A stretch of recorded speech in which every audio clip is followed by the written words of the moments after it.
Before we dive in, here's some real talk. If you're a leader, entrepreneur, or builder of anything, there's a whole stash of free tools waiting for you at papernapkinwisdom.com. We're talking mindset, strategy, clarity, no catch. Just ask. You can even hit the link in bio and grab what you need to move forward faster. Welcome to Paper Napkin Wisdom, where we share pearls of wisdom shared by some of the world's top entrepreneurs, leaders, and difference makers. Here's your host, Govind Jayaraman. Hi, I'm Govind Jayaraman, and this is Paper Napkin Wisdom, episode 248, and welcome back. And I've got to tell you, this one means a lot to me. Have you ever had a full circle moment? The kind where your past and present sort of collide in the best possible way? Well, you're about to watch that happen to me. Years ago, one of my first entrepreneurial ventures brought me face to face with today's guest. I didn't know then how much that meeting would shape my thinking. And I definitely didn't know that I'd be sitting down with him years later to capture the wisdom behind one of Canada's most iconic entrepreneurial journeys. Today, we're kicking off a powerful 3-part series with none other than John Sleeman. You might recognize the name from the label, but what you're about to hear in this episode has nothing to do with family legacy. In fact, at the time this story takes place, John didn't even know about it yet. Instead, it starts with a napkin and 2 bold words. What happens next? Well, it involves exclusive distribution, provincial regulations that would make your head spin, and a masterclass in persistence, all before the brewery ever opened. And as you listen, I want you to ask yourself, what's a simple idea that John inspires you to take action on, even if you don't know where it will lead? Let's dive into this conversation with a legend. John Sleeman, welcome to Paper Napkin Wisdom. I am so excited to be having this conversation in this beautiful building with you. Thank you. It's nice that you could come and talk to us. I hope the people listening to your podcast enjoy it.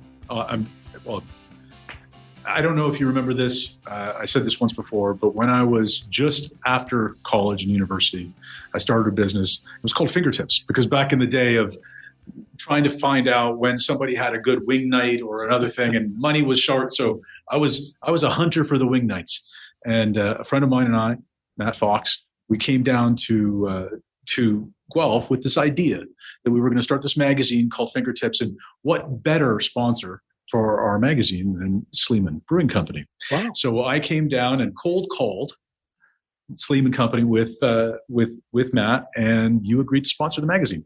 This was a billion years ago when we still made magazines. Well, and I hope the relationship turned out well. It was fantastic. Great. Thank you. I mean, magazines went the way of the caveman, but nevertheless, it was a lot of fun. And that's good. So this is my second time. Well, it's nice to chat with you again. Yeah, likewise. So, John, you shared a really interesting napkin with me, and it says, "Start a pub." Why did you share that with me? Well, as we were chatting before the start of the podcast, I realized in my late teens that I was almost unemployable, because I would get a job and I wouldn't keep it very long, because I would always be telling my bosses how I thought they could do things better. And I guess looking back, I shouldn't be surprised that they lost their patience with me. So I guess one of my first napkin moments was, you're not really going to be happy if you don't work for yourself. So I was living in England when this particular thing happened, and I was sitting in a pub with my father-in-law enjoying a beer.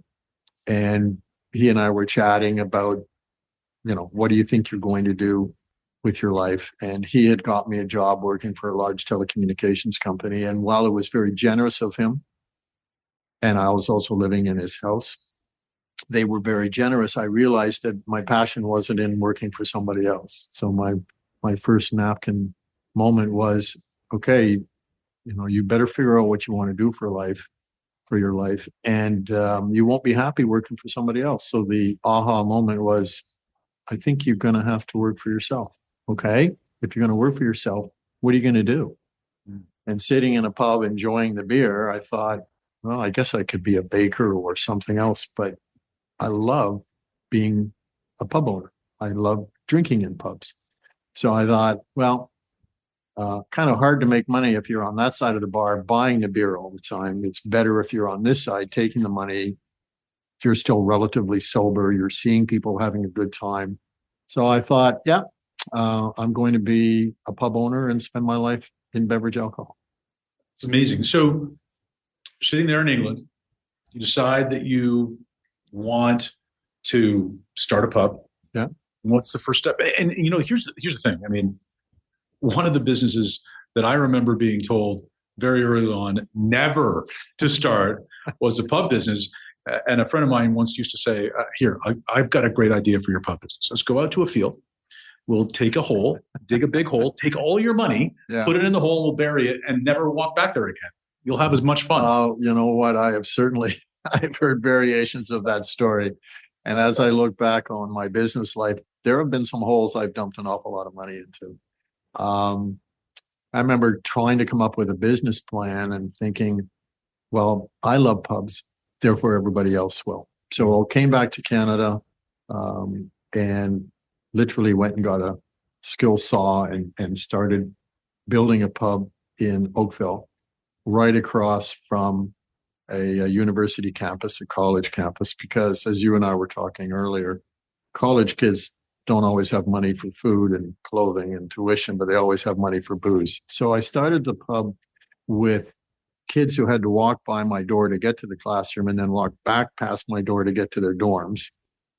And it wasn't very long before people came in and said, man, I love this pub, but wouldn't it be great if we could get a pint of real English beer? And I thought, my customers are telling me that I could differentiate myself from the pub down the street. So I thought about what would it take to get the pub up and running? What would it take to keep it successful? What would it take to set myself apart from every other guy who, as you say, opens a pub and then just pours money down a hole? And it was a realization that you need to have something that sets you apart. And if your customers are saying, I'd like a pint of Guinness, then you get on a plane and you go and talk to the people at Guinness and say, I'd like to bring your beer to Canada. No, so John, that's not a normal thought, right? It's just, first of all, it's pretty normal for me. The first thought is normal.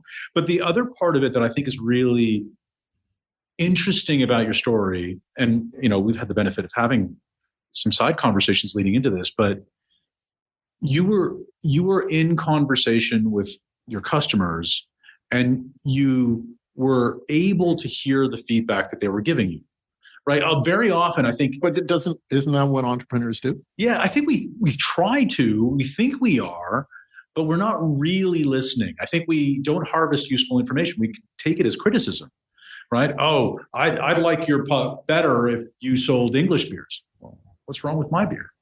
Right? I mean, and sometimes people. But I've always tried to base my potential success on listening to what people tell me will make me a success. Now you have to weed out all the crazies because there are a bunch of people, but if someone's going to say to me, I will come to your pub more often if you have draft Guinness. I don't have my own beer. Why wouldn't I bring you something that will bring you to my pub and I can sell it for a profit and keep the doors open? So to me, there's pride of origin relates to the idea. But, as you and I were saying before, the road to success isn't always straight. And so in my opinion, one of the keys is listening to all of the feedback and deciding, do I want to go way off over here or do I want to take a slight detour and maybe bring in some other people's good ideas? And so when I started the pub, customers said, yeah, I can get Whitbread in a can or a bottle, and I can get Heineken in a bottle. I can get Guinness in a bottle, but it's not the same. Okay, what's it cost? Costs an airfare. And at the time, Freddie Laker was running $99 flights from New York to London, and People Express was running $29 flights from Buffalo to New York. So for $120 $28. I got to London and I slept on the floor of my sister-in-law's flat, and I just walked around and knocked on doors. And I said, "Hi, I'm John Sleeman from Canada. I'd like to import your beer in kegs." "Oh, we've never done that before." "Okay, so let's talk about it." So over the 5 days I was there, I signed up 4 of Britain's largest breweries, and it wasn't, I mean, it was really simple. I just walked in and I said, I'd like to help you make more money in a market you're not in right now. And they said, "Yeah, okay." I mean, if, and Cooper, our family, Cooper, Quinn, everybody's heard me say this: you don't ask, you don't get. What's the worst thing that they can say? No, but they might say yes. And maybe it's yes with some strings, so you work around it. So it was a case of listening to my consumers telling me how to be more successful. You don't have to be a rocket scientist to listen to. This message is brought to you by Apple Card. Hey, did you know you can get up to 3% daily cash back on every purchase you make with Apple Card? It's not a complicated point system, just unlimited daily cash back on every purchase. No waiting for rewards and no limits on where you can use your daily cash. Use it on food, shopping, travel. The choice is yours. As an added benefit, you can even choose to let your daily cash grow over time by opening a high-yield savings account through Apple Card. Visit apple.co/card calculator today and discover just how much daily cash you can earn. That's apple.co/card calculator. Subject to credit approval, savings is available to Apple Card owners subject to eligibility. Savings in Apple Card by Goldman Sachs Bank USA, Salt Lake City branch, member FDIC. Terms and more at applecard.com. The people. Right. So you listen to people, but the other part that I think is really unusual about it is you got on a plane and went face to face. You didn't sit there and scribble out a bunch of letters. You cold called them. Like, Yeah. You actually knocked on the door, kind of like my little story. But you know why I did it is because my experience even then was, if I could get myself across from somebody, I could read their body language.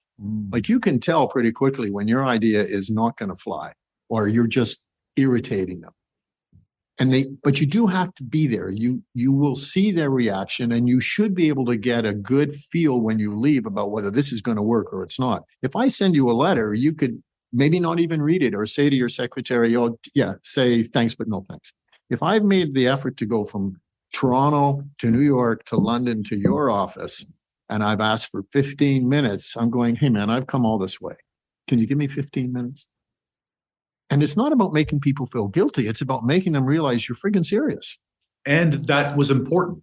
It was incredibly important, because I think, to your question, to your point, if I had sent a letter to Guinness, they would have said, "Oh, here's another crackpot." Right. But I went there with a plan. Here's how I'm going to sell your product. Well, guess what? I'm not going to pay your bills. The LCBO is going to pay your bills. So your receivable is golden. It's the government. Oh, so I don't have to worry about some kid not paying me? I said, no. So, before you go in for those meetings, you kind of guess, what is this person going to bring up as an objection? Well, how do I know I'm going to get my kegs back? Well, I'm going to work with the government to pay you, and then with the government's help, we'll send you your kegs back. So I believe in being very prepared. Because in my life, there have been times I haven't been prepared, and it's come back to bite me, and I feel like an idiot. So I try and think, you can ask people in my family, I've got, okay, scenario number 1 is X. Well, what if that doesn't happen? What's scenario number 2? And what's scenario number 3?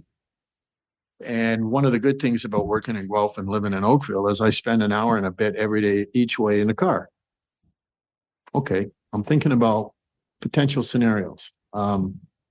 Whether it's how am I dealing with government issues or cross-border issues or supplier issues or employee issues or taxation issues. It's about the only good thing about spending time in the car. Right. There's a lot that you just shared. That skill of being able to read people, right? We talked about being unemployable earlier on, and I think that was a cute quip. But the reality is that you honed those skills somewhere, right? You honed the skills of being able to read people, talk to people, and work with people. Was that just in the pub, in your own pub, or was that before, or what? Like, how did you leverage your skill set? I was taught from 5 years old to speak in front of people. My parents were very religious, and part of that religious upbringing was You're going to knock on doors. You're going to talk to people. You're going to read them. You're going to figure out at 7 years old how to overcome their objections. On Tuesdays and Thursdays and Sundays, you're going to get up in front of 100 people and give speeches. And then you're going to do Q&A afterwards. And they are going to teach you how to deal with the public. And so my parents and I didn't agree when I was 16. I thought, this is not for me. And so I dropped out of school and ran away from home. But the fact that they got me from 5 years old to 16 years old, teaching me how to put myself in public circumstances, listen to what people are saying, watch how they react, think as they're saying, if there's an objection, what is it they need out of this for you to get what you need? You know, it can't be win-lose. It needs to be win-win, which is usually compromise in the middle sometimes. Mm-hmm. And so my comfort from the age of 16 or 17 to now, being with people is, first of all, don't put on something you're not. Be who you are. Don't put yourself in situations where you're not prepared and you're going to look like a fool. So do your homework. Treat people with respect. And I must admit that over the years, a lot of where I am today was trial and error. And I will have made mistakes reading people and thought everything was going well, only to discover I misread them. So, okay, what did I do wrong? How do I fix that next time? So you brought a decade or more of experience working with people to that cold call. Yes. And I think that when people hear about, oh, I was 20 and I didn't do this and I didn't do that, but I just went there, they'll think it was willy-nilly, but it wasn't. There was a lot of preparation that went into it. Oh. And let me also ask, because a recent napkin from one of my mentors, a man by the name of Warren Rustin, was, when you ask a commitment question, be prepared to be silent and wait for the answer. And there's a lot of that in this too, the preparation to be silent and wait for the answer, to create the right commitment question. Yeah. Right? And that's hard for me because I get on a mission and I don't understand why it's going to take you 2 weeks to give me an answer. And Cooper and I work together, well, also Quinn, but Cooper particularly as the guy who's more or less running the commercial side of our business. I'll say, so what's happening with this supplier or this retailer or this government agency? And he will now say to me, Dad, I got this. And I'm going, well, have they given you an answer yet? With that, we got to give them time to think about it. And here's what I'm doing behind the scenes. And so, they say that as you get older, you're supposed to be more patient. I am less patient because I'm thinking, shit, I don't have long to live. Let's get this done. Mm. Yeah. Do you feel, I want to honor that comment. Do you feel like there's this long list of stuff? I mean, one of the reasons why, and it's not a secret, one of the reasons why I came knocking on your door, cold calling you to join me here, is you have a history of working to bring beer across borders, bringing spirits across borders. You've done this. You're an international entrepreneur. You're well known here, but you've brought the world here. And I think a lot of people don't know that you brought Guinness to Canada. You brought these great brands to the country before you got into your own beer business, right? Yeah, that's true. So I think in that experience, you've seen a lot of different things. You've seen a lot of changes in the way we think about trade and those challenges. So do you feel like a greater call to action today than you've had in the past? Or is it different? Not really. I start a business enterprise and I want to see it through to the success. Certainly aware of the pitfalls.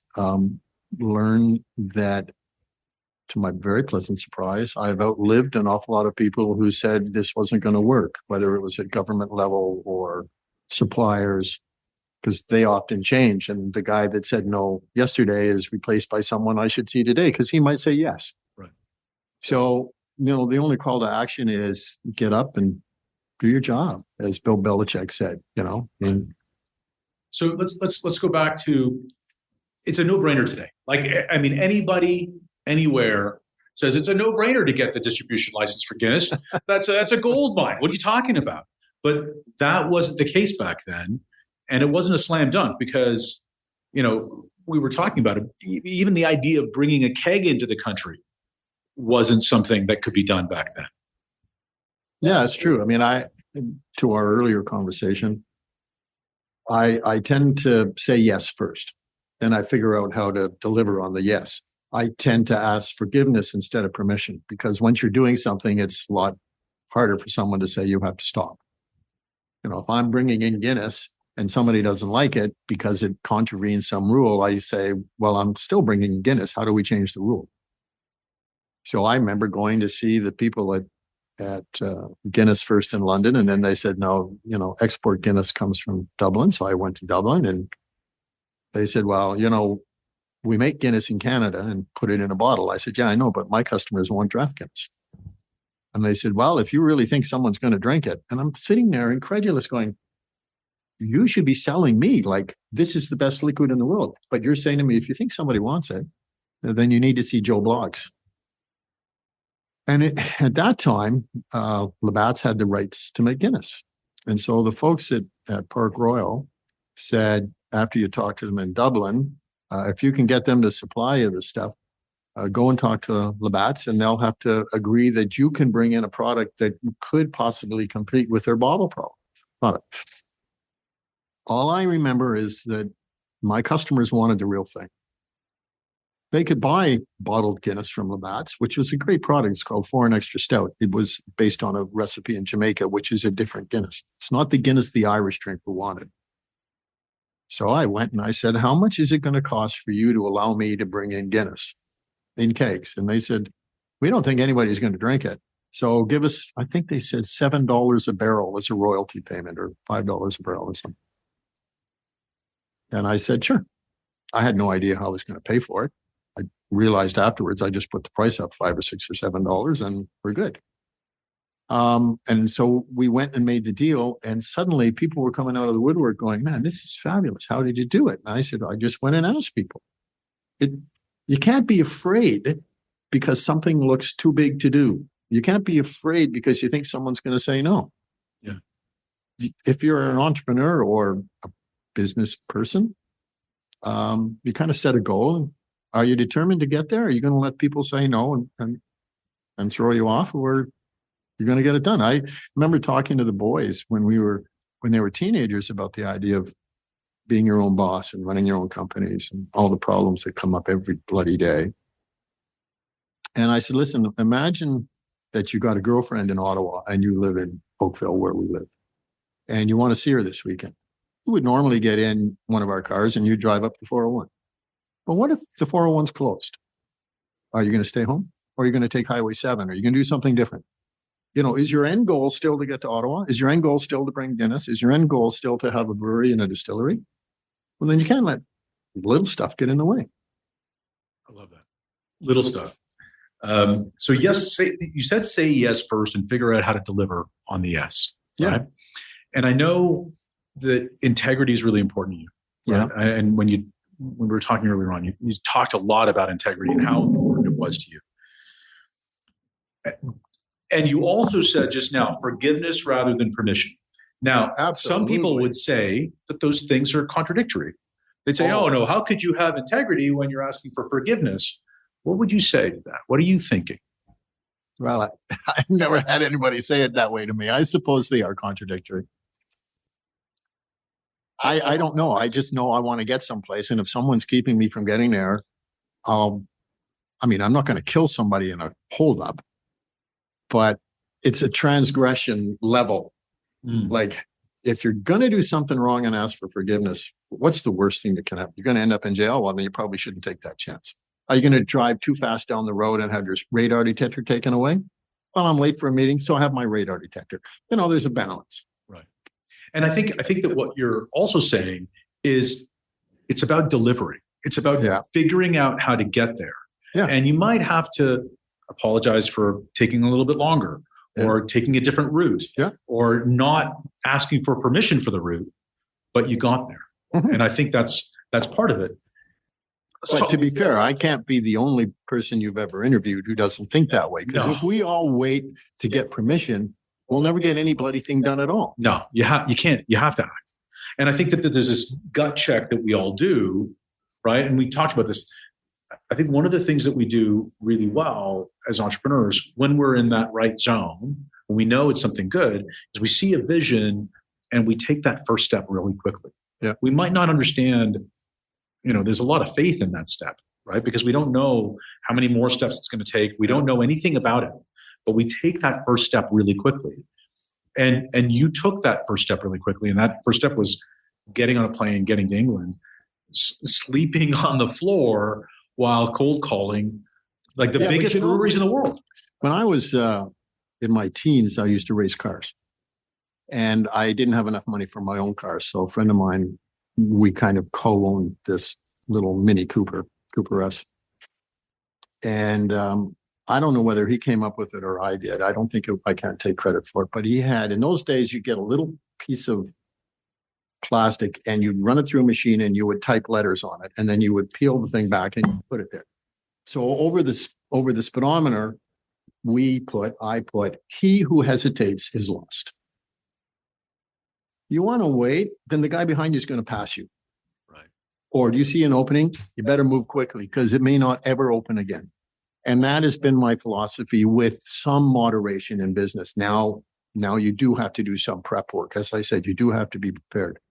But if society is going to present you or the world is going to present you a unique opportunity, you better, I can't say anything in front of Monica, but you better have whatever it takes to get the job done.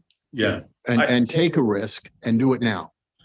And I think there's a lot of, you've got to also take all of your skills, all of them, and use them in that moment. Like set up the situation around your skill set. And you did that by getting face to face because you knew that if you were face to face with somebody, you could read them. Mm-hmm. You could meet them where they are. You could talk to them. You could feel that out. So when you had that, right, when you brought that back, you brought the deal back to Canada, right? And you had this idea. Now you've got Guinness coming in. Now you've got kegs of the greatest beers in the world that are going to come in, right? Yeah. Piece of cake.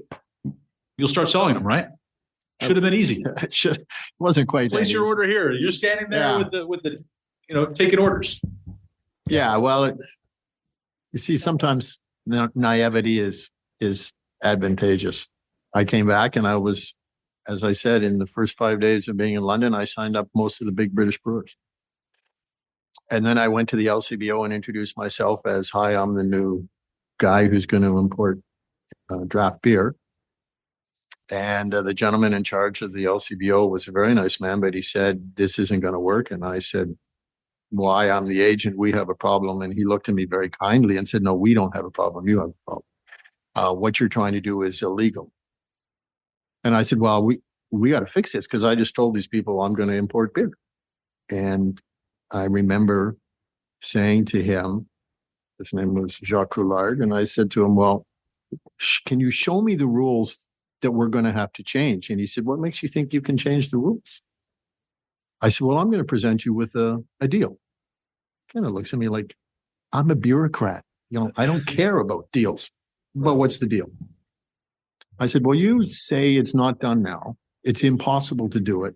Why is that? Well, all we know how to do is import bottles and cans. We don't know how to import kegs. I said, okay, Mr. Coulard, here's the deal. I'll figure out how to bring the kegs in. I'll do all the ordering of the shipping containers. I'll go out and get the customers. I'll import the equipment to pump the products. I'll clean the lines. I'll send the kegs back, the empty kegs back to the suppliers in Europe. And you'll get 80% of the revenue and I'll keep 20. So I'll do all the work and you'll get 80 points. I said, does that make it easier for you to go back to the people at your head office at the LCBO and go, we're going to do nothing and we're going to make more money. And we're not going to cannibalize any other business because we don't really have much business. It's newfound money. And this idiot says he's going to take the risk and do all the work. So, you walk in and you go, if he's going to say no, why? What is it that's preventing him? How do I take that away as an objection? Oh, well, we don't know how to do it. Great. I'll figure that out. Wow. We need money. Great. I'll figure out how you do nothing, but you get 80% of the money. And then I went across the country and made the same kind of deal with every province except Quebec. Quebec was more challenging. But we eventually found a way to do it in Quebec. So it's like you said, you read the audience. What are they objecting to? Usually it's people don't like change. They don't like work, and they sure as hell don't want to lose money. Well, if you can address those things, you don't have to work, and I'm going to give you money. Right. And you really don't have to change because I'll do all the paperwork. All you got to do is take the money. I'll give you the money anytime I sell a keg of Guinness or a keg of Heineken or Pabst Blue Ribbon or Watney's Red Barrel or Tennant's Lager, Smithwick's, any of these brands. You just sit there and the checks are going to come in. Yeah. So it's actually pretty simple. It's pretty easy, right? But it's easy when you focus on the important things. Then you're just solving for those problems, right? You're solving for the fact that people don't like change. And let's talk about these points, right? You said them. People don't like to change. People are afraid of work, generally. I mean, you didn't say it in that way, but I think they're afraid of work because they're afraid of putting a lot of effort in and failing. Absolutely. And when they fail, they're to blame. They're probably more afraid of failure than work. But anyway, I didn't mean to interrupt. Yeah. No. But that's a good addition, right? So they're afraid of that, and they're in addition to that, they're worried about how much this is going to cost. And I say that I used to say this often because I've done a lot of business across the border in U.S. and Canada. I say the difference between our countries is the intonation of the same words in exactly the same sentence, but the tone of voice is different. Yeah. Americans say, "What do I have to lose?" Canadians say, "What do I have to lose?" That's a good point. Right? And that's the mentality that you're dealing with. But if you know that, then you're solving for that, aren't you? Yeah. Well, as you say, I mean, our business culture to a certain extent, certainly our banking culture is based on the British banking system, as is our system of parliament. And the British and the Canadians, by and large, are risk averse when it comes to business and putting themselves out there. And what if I lose everything? Well, if you're young enough and you lose everything, you start again tomorrow. I often said, if I lose it all, I'll wake up and go and flip burgers at McDonald's and we'll get back on the bike. Americans are, as you said, hey, I got nothing to lose. Let's give it a go. And that's, I think, one of the reasons that America has become so successful in the world of business and enterprise is because there's almost always someone willing to back someone who's got a good idea and willing to take a risk. It's harder to find those institutions in Canada. Yeah. So you solve for that risk by doing the work, by putting up the points, by making that happen. And so now you've got permission to bring this stuff into the country. But now you got to actually move it, right? Yeah. So now you got the real problem, which is solved by shoe leather, I think. Yeah. And, with Guinness, to a case in point, and this is probably way too technical for most people, but I discovered that in Canada, draft beer, you need something to push the beer through the beer line to make it come out into your glass. And traditionally, when I started, people had a little air compressor in the kitchen someplace in their bar, and the air was taken in and put into the beer keg, and the beer came out. Guinness, if you do that, you end up with a glass full of foam. So part of the things that the Guinness folks said to me is, we're not going to have a bad pint of Guinness. We're going to send people out to Canada and we're going to see if you know what you're doing. And I said, I'm all ears. What do I need to do? Well, they said, well, you got to get a special gas to pump Guinness. I said, well, so I guess an air compressor is not going to work. No, you need to have 2 gas cylinders, nitrogen and CO2, and they need to be mixed at 70% and 30%. So that's how you get the creamy head on a pint of Guinness. I said, okay, I'll do it. Came back. And all the gas suppliers looked at me and said, I have no idea what you're talking about. So I ended up going to a welding supply company in Mississauga saying, can you make me some special gas? And people were going, no. I said, no, you don't understand.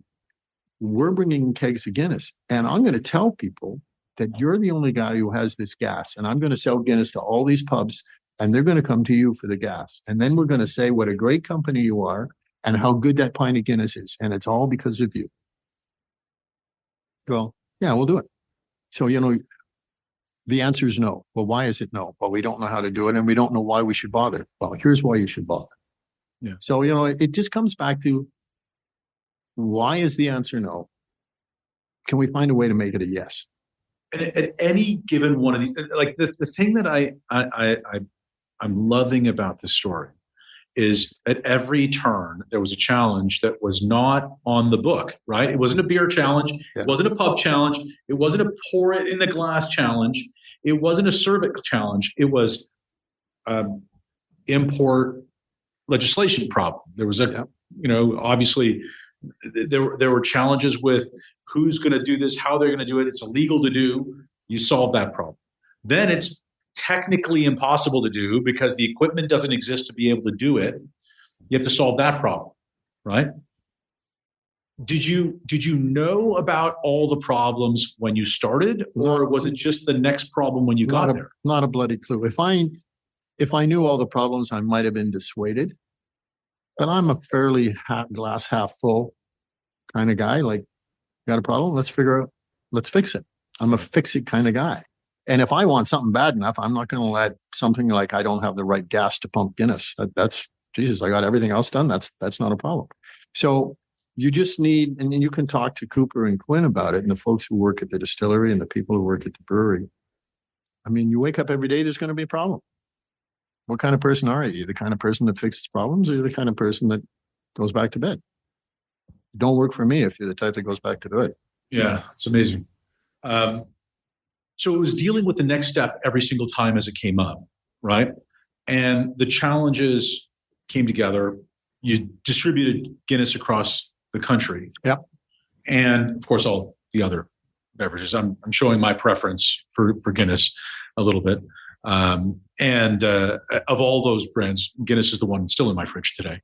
But you got thrown another curveball along the way, right? Like you were building the brewery business. You were selling beer now. Let's sort of fast forward to the fact that you figured out the technical challenges and you solved the sales problem. Because once people start drinking the beer that they wanted or they were asking for, they were going to keep on coming back to the pubs. They're generally pretty brand loyal. Right.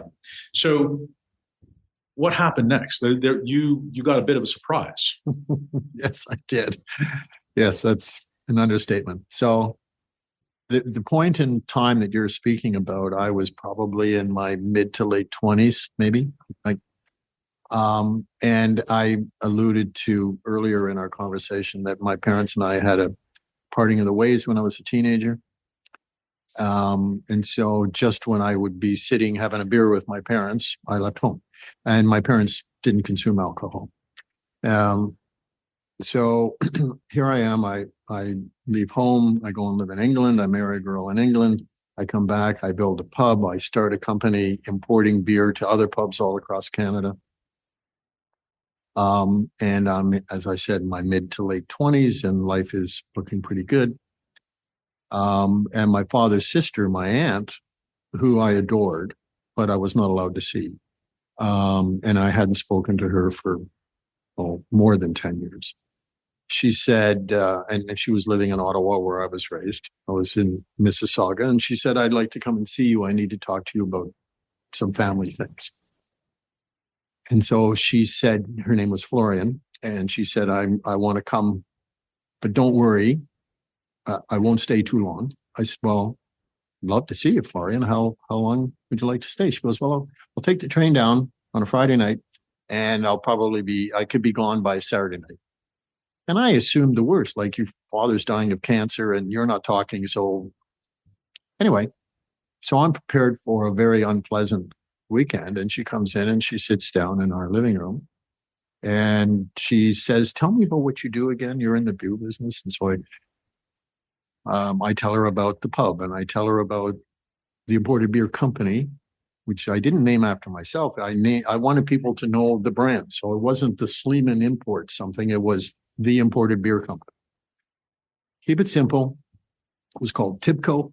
And what featured were the Heinekens and the Guinnesses and all of the products, because that was what people bought. She said, "You're in the beer business and I hear you have some big brands." I said, "Yeah, that's true." And she said, "Well, no one's going to tell you this, but I need to tell you about your family heritage." And I said, "Well, I know my dad was in the Second World War and then he worked for the telephone company, and I don't really know anything else. And as you know, I ran away when I was 16, so I have no idea what you're talking about. So I don't know if this is the appropriate time, but I'd be happy to show this. I don't know if it's going to show up on camera, but she said, I have something to show you." So she reached into her purse and she brought this out and she said, "And there's something else." And I said, "I have no idea what's going on here." So for people listening to the podcast, John has pulled out a beautiful old book. It says record on it. Yeah. And a bottle with the name Sleeman on it. Yeah. So what was going to be, in her opinion, a 24-hour stay turned into, she was still there Monday, thankfully. And she told me everything about the family history. We were pirates in Cornwall, England in the 1700s, although she said pirates were the people that were in the Caribbean killing people. So our family were called privateers. And because our family lived along the coast of Cornwall in the 16 and 1700s, and apparently at that time in history, the English were fighting with everybody, with their navy. So they weren't happy with the Dutch or the French or, the Portuguese or the Spanish. And so the monarchs at the time would encourage people who lived along the shores to hang lanterns at night, so that the sailing ships would, if in bad weather, they'd go, well, there's a safe harbor, and except it was just a cliff. So they would sail straight into the cliff, and my ancestors used to row out and steal everything. And much like my deal with the LCBO, the deal they had was 80% goes to the crown and they could keep 20. And so and she's telling me this. So the Sleemans were privateers and they made a lot of money. And then the British Crown started making peace deals with everybody but the French. And so our family was told, okay, you can't do that stuff anymore because we now like them. And I guess our family had amassed enough money that they decided to stay on land and open a bunch of pubs and inns. And we think vertical integration is something that we thought up, but back in the 17 and 1800s, my ancestors said, wait a minute, if we own the pubs, why are we buying someone else's beer? So we got into the brewery business. So we had breweries that supplied our pubs in Cornwall. And then in 1834, my great-great-grandfather said, well, this seems to be working. Why don't we try and see if it'll work in Canada? So he sailed to Canada, settled near St. Catharines. For those of you listening who don't know where that is, it's kind of near Niagara Falls. And continued their brewing there. We found out later they also opened a distillery, and they stayed in that area until the water started getting polluted in their well from the American Industrial Revolution across the river. So they came to Guelph, where the water was better, and continued brewing here right until up to and through Prohibition. And Florian's telling me all this, and she says, and then, we got caught smuggling to Al Capone in 1933, and the Canada Customs and Excise took away our license. And I'm just sitting there going, you got to be kidding me. She said, yeah, we had 2 breweries in Guelph. We were as big as Molson, as big as Labatt, as big as Carling. And when we got caught, what we used to do is have 3 nights a week, we'd have local farmers come to the brewery after dark, and we'd give them a load of beer in unmarked bottles, not these, and then put a tarpaulin, and then those farmers would drive to Windsor, paying off people all the way down, and then the customs guy would stamp a B13, which is a form that Canada Customs still uses for exporting products, and they'd write on their Cuba, and everybody would watch it sail across to Cuba, which was actually Al Capone's warehouses were run by the Purple Gang on the American side of the Detroit River. And then the other 3 nights of the week, we'd have local coal merchants do the same thing, but they'd take their coal and our beer to Buffalo, do the same thing. So I guess one night, and this went on for years. 10 or 15, no, not 15, 12 years. And so I guess one night in 1933, the customs people who knew where we were smuggling and gave us plenty of opportunity to pay a fine, and they'd look the other way. My ancestors were stupidly rather greedy, and they wanted to keep all the money instead of just, okay, how about you keep 85 cents on the dollar and give the government 15 and you'll be protected. Our family was stupid. They kept the 15 cents and eventually they got caught. And the night of this roadblock, the farmers, the cops pulled the tarpaulin back and there's all the beer and it wasn't marked. So they said, what is this? Where's this beer from? Oh, we don't know. And the customs guy said, well, we're going to get in the farm truck with you and we're going to drive to your farm. And in front of your wife and children, we'll seize your farm. At which point all the farmers said, well, it's Sleeman beer. So they turned us in. And part of the deal was, according to my Aunt Florian, her dad, who was working in the business at the time, was told, you will lose your license, your excise license. That's the first thing you get when you want to make alcohol in this country is an excise license from the federal government. Everything else falls after that. And you will lose your right for an excise license for one generation. Apparently, the next question was, how long is a generation? And someone said 50 years.